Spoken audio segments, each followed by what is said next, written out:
Hello everyone, welcome back to another exciting episode of Building Subtext. I'm your host, Jim Hull. I love great stories, and I built an application to help make more of them. Today, I want to go over the importance of finding the source of conflict in your Objective Story Throughline. While it's really important to figure out what the 4 through lines are, and that can have the biggest impact on your story, the next step is when things get a little bit tricky. Today, I'm going to use 4 examples. I'm going to use Minari, Ford versus Ferrari, the worst person in the world, and Anatomy of a Fall to describe these 4 areas of conflict. So let's dive in. If you've been keeping up with Building Subtext, or you're familiar with the idea of the 4 through lines, you know that they can make a huge difference in the quality of your storytelling. And that's because you're addressing all 4 perspectives that account for the way that we can perceive conflict in the real world. Just figuring out those 4 through lines can be a lot of work, but that's just the beginning. The next step is to identify what is the general area of conflict for each of the 4 through lines.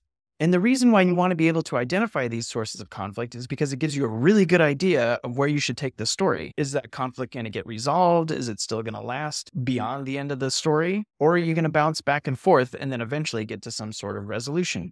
Knowing exactly what is causing the problems in each of the 4 through lines makes it easier for you to plan what should happen in each and every act. What are the general areas of conflict? Well, it turns out just like there are 4 through lines in every complete story, there are 4 general areas of conflict that our minds can perceive. These 4 areas of conflict are known in some texts as universe, physics, psychology, and mind. The first 2 are external sources of conflict, universe and physics. And the interesting thing about the difference between the 2 of them, one is meant to illustrate conflict that is physically stuck in the outside world, the universe, and the other one is meant to identify physical conflict that is in motion. So punching, kicking, fighting, swimming, climbing, teaching, anything where you are doing an activity that is creating conflict would be found in the domain of physics. The second 2 are meant to illustrate or identify internal sources of conflict. Now, the difference between psychology and mind, because even a large language model can get confused over which one is which. And trust me, I'm trying my hardest to train subtext to identify the difference between the 2. The difference between the 2 is mind is what you think, and then psychology is how you think. When you talk about prejudice, or you talk about ambition, or you talk about anger or depression, or any sort of source of conflict that comes from what you actually think, that would be found in the mind domain. If instead you're identifying sources of conflict that are more process-oriented, almost like the internal version of physics, then you would be talking about psychology. It's how people manipulate one another. That's why you would find dysfunctional sources of conflict. Family dramas usually are down there. When people are manipulative, if they're trying to screw each other over, if they're trying to be something that they're not. Anytime you're dealing with that sort of messy area where people are going at it based on how they think about things, then you would find that source of conflict in the psychology domain.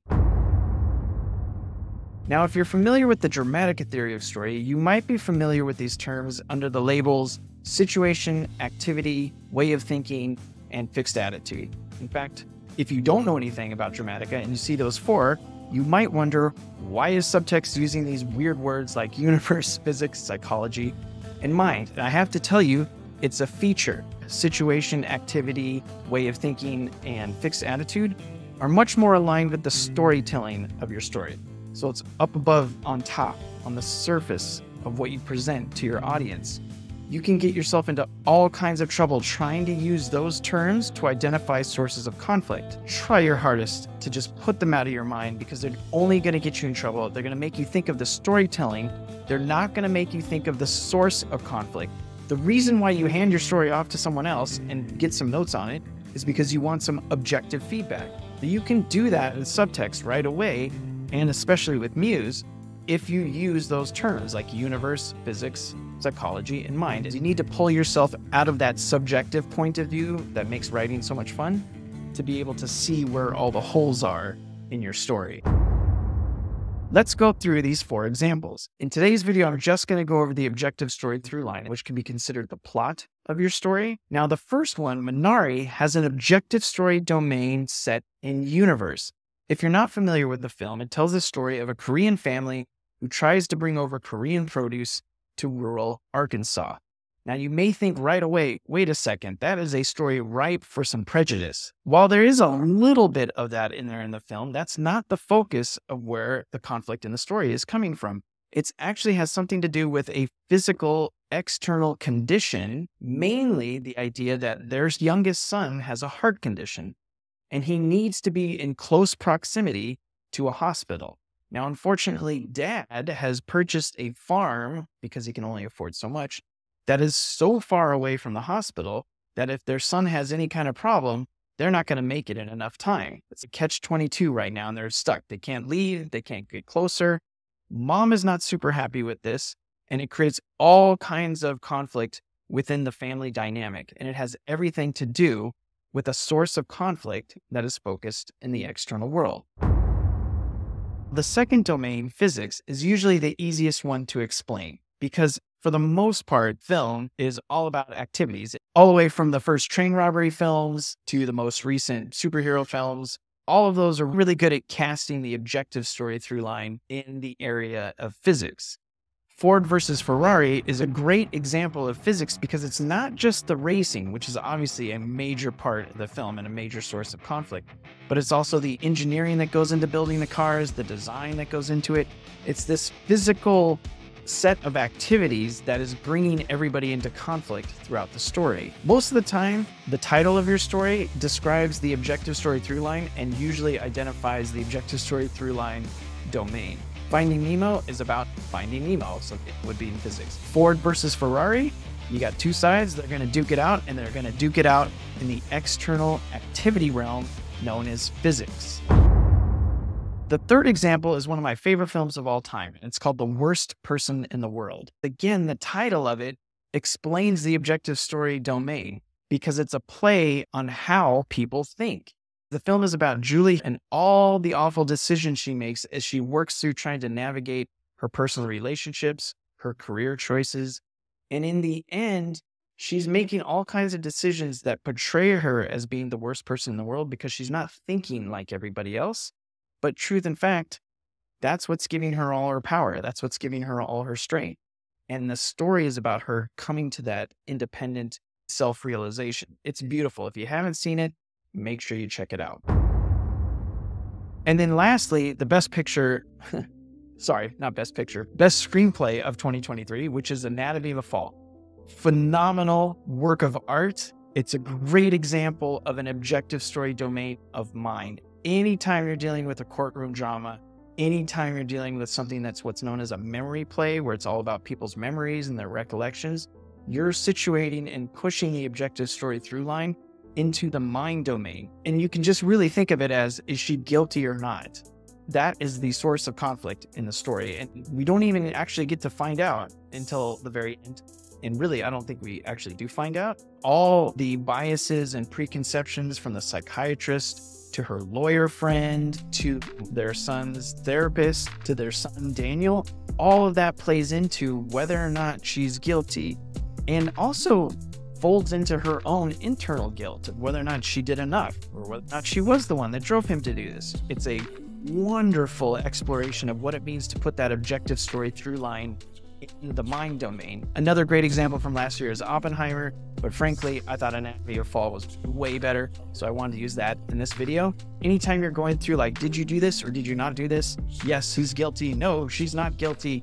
And then you're working against those different conflicting points of view. What people think is the source of conflict, that's where you want to put the objective story domain in mind.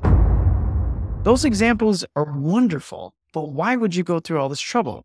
I kind of alluded to it before, but the reason why you want to identify the source of conflict is that then you can find out how to resolve it. When you identify the source of conflict, you want to make sure that it's an actual source of conflict and not just something you made up. And the trick to doing this is just to ask yourself a question. If this source of conflict that I've identified as the domain of conflict, if it was removed and was no longer a source of conflict, would there still be a story?